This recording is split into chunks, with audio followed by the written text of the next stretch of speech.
नमस्कार. महाराष्ट्र योजना कॉर्नरमध्ये आपल्या सर्वांचे स्वागत आहे. माझी लाडकी बहीण योजना त्यांच्यासाठी अत्यंत महत्त्वाची बातमी ही 2 कागदपत्रे तुमच्याजवळ असणे आवश्यक, अन्यथा तुम्हाला ही ₹2100 पासून कोणती 2 कागदपत्रे पहा. त्यासाठी संपूर्ण माहिती शेवटपर्यंत पहा. मुख्यमंत्री माझी लाडकी बहीण योजनेस संदर्भात एक महत्त्वाची बातमी आहे.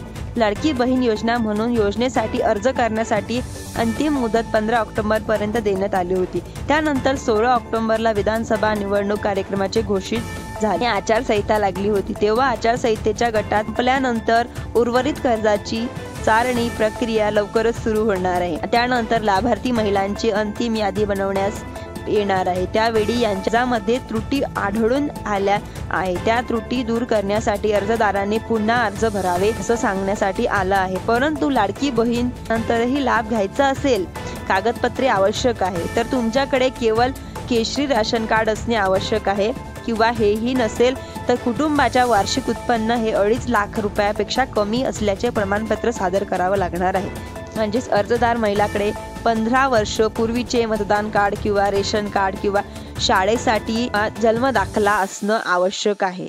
तरच तुम्हाला या योजनेसाठी पात्र करण्यात येणार आहे. अशाच नवीन माहितीसाठी माझ्या चॅनलला लाईक, सबस्क्राईब, शेअर करायला विसरू नका. धन्यवाद.